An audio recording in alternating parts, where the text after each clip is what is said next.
All right, today we're going to go through our next set of villages for our village profiles on Tell Your Story Alaska. Today we're going to do Akiachak and Akiak. Both of these villages are actually pretty close together. All of these villages that start with A's are kind of clustered around Bethel, and that's where Akiachak is located. It is located on the west bank of the Kuskokuim River in the Yukon Kuskokuim Delta.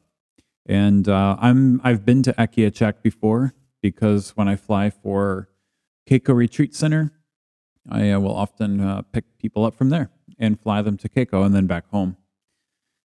So I've been there a few times, and these villages all get mixed up in my head because their names sound so similar, but it takes some getting used to. Akiachak is 18 miles northeast of Bethel. The area surrounding Akiachak was used by the Yupik Eskimos as a seasonal subsistence site. It used to be called, let's see, I'm going to give this a try, how to pronounce this, Akiachagamute. Back in the 1890 census, that was the name of the village, and it had a population of 43. A post office was established in 1934, and it was incorporated as a second-class city in 1974. I'm actually not sure what second-class city means, but that happened in 1974. But in 1987, it was changed to a traditional village council governance in Akiachak. I found this as an interesting story about Akiachak. About a year ago, the town had a water system installed where residents could have running water in their homes. This is only a year ago. That means none of the residents had running water in their homes, so they used something called honey buckets to retrieve their water and to remove their sewage. So the lack of running water in the village, they say, caused higher levels of disease, and they mentioned things like pneumonia. And so since they now have running water, which residents can choose to get, I read one article said that half of the village has running water, but their health has increased since they got running water. Electricity is provided by Akiachak Native Community Electric Company. There is a school located in the community. There's about 200 students in the school, and it is growing. There is a clinic called Akiachak Health Clinic. Today, the population of Akiachak is about 675 people. There's 3.242% of the people are white, 92% are Native American, and a little over 4% are other races. And 1% of the population were Hispanic or Latino. These data are so interesting because 1% of 675 people is like 2 people or something like that, maybe 3 or 4. So there's a few Hispanics. I wonder, I've began meeting more and more people in Alaska who speak Spanish. There is a pretty good Latino community. It's great. Okay, the majority of the year-round employment in Akiachak is in education and public services. The villages of Akiachak and Tuluksak both are under the same school district, and it says that part of this school district's curriculum, students take part in subsistence, harvesting, and moose hunts in order to learn about the traditions of the Yupik communities. So that's really cool to incorporate your own culture into the public education there. That's great. Other employment in Akiachak is seasonal, and it's commercial fishing. There's construction, or you can work for BLM, the Bureau of Land Management, which does firefighting. There's 70 residents that hold commercial fishing permits, and some work at canneries in Bristol Bay. It says that subsistence activities provide most of the food sources for Akiachak.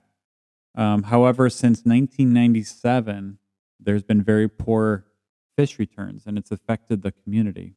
It's interesting. I wonder why the population of fish is down so much. Okay, so reportedly, the first missionaries in that area were Russian Orthodox and the Moravians back in the late 1900s. Russian Orthodox and Moravians were the most prominent denominations in the Yukon Delta area, and those denominations are still very prevalent in the region. There is a Moravian church called Akiachak Moravian Church, and also there's St. John the Forerunner Mission, which is an Orthodox church, have a presence in Akiachak. It's not really clear if these churches are active. As far as I can tell, the Moravian church does not have a pastor right now. Something to pray for. And this is really fascinating. Some of the notes that I have is that there was an extreme shaman resistance to Christianity to the first missionaries early on. And of course, I'm sure there's a lot of stories there. I do have some resources and some old books from the earliest missionaries that I have not had a chance to dive into. But I'm very interested in learning about that history, especially this idea of very strong shaman resistance. And the more time I spend in Alaska, the more stories I hear, not just about historical shamanism, but current shamanism throughout Alaska that's still being practiced. So that is still a thing, believe it or not. Now, just a quick Google search on that Moravian church. It looks like there has been some VBS done at that church in Akiachak back in 2018. But just from internet searches, I do not see any other activity at that church. And even some of the documents I've found state that there is no pastor there currently. But if any of you have any more data about that church in Akiachak, or if they have a pastor or need a pastor, let me know. I would sure like to find that out. The Akiachak Airport is Papa Foxtrot Zulu Kilo. It's just west of town. Let's see how far it is. It's about 1.5 miles from town. There's a road that goes off from the Kuskokuim over into the tundra a little bit, and the airport is there. When you land at a place like this, the people of Akiachak, or in villages in general, like when I land there to pick people up, they drive their ATVs over. So the airport is not always right there in the village. To find better land, it seems like they often go out of town. So Akiachak Airport used to be just to the east of town. It was a shorter airstrip, 1,650 feet long by 40 foot. And that was the old airstrip. You can still see the old airstrip there on Google Earth, but with planes getting larger and needing longer runways, they made a longer runway. And that runway is, let me find it here, is 3,300 feet and 60 foot wide. It's a gravel runway. It's 0119, and the elevation there is 23 feet. It's this whole region. It's incredible how low everything is. It really looks like the ocean is just ready to take over because the elevation's so low. So 23 feet at the Akiachak Airport. It has no known procedures, so there's no approaches in Akiachak. And let's see, the CTAF is 122.9, like most of them around there. There's quite a few villages all around here, and they're all usually in 122.9, except for Bethel, which is like a hub. And so when we're flying around, I'll hear a lot of other chatter on the radio, people landing at other villages, and most of it is these charter flights that originate from Bethel. Okay, so that's Akiachak. Let's talk about Akiak. If you can notice, they have very similar sounding names. These two villages are very close to one another. When I fly in this area and you hear the chatter on the radio in my headset, it's sometimes hard to differentiate which village they're talking about. So if I'm landing in Akiachak and someone else says I'm in left downwind for Akiak, sometimes you can get them mixed up because they sound so similar. So anyway, that's always fun flying over there. Akiak is located on the west bank of the Kuskokuim River. It is 42 air miles northeast of Bethel. It's on the Kuskokuim River. Back in 1880, the village was called Akiagmute. It had a population of 175, And the name Akiak means the other side. I think that's kind of interesting. It says this place was a crossing to the Yukon River basin during the winter for area Eskimos. So it was a place where they crossed the river. So that means the other side. There was a post office established in 1916, and there is a public health service hospital there built in the 1920s. The current population from the 2020 census is 462, and the racial makeup is just under 5% white, 93% Native American, a little over 2% of other races, and less than 1% of Hispanic or Latino. So vastly Native in their makeup there in Akiak. There is a Moravian church there, the Akiak Moravian Church, and my information might be old, so I can't confirm, but there is a pastor there named Sarah Owens at the Akiak Moravian Church. Historically speaking, the Moravians have been most prominent in Akiak. In the early 1900s, there was a Moravian helper named Kawagaleg who lived there with his wife at least by 1891, it says, and into the early 1800s. It was the largest Moravian village at the time. It's also notable that the shaman resistance there was very, very strong to these, what they call helpers. They were strongly resisting the Christian message in Akiak at the time.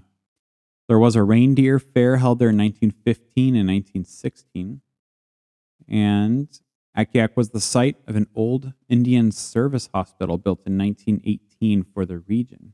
Seems like Akiak was quite the hub at the time.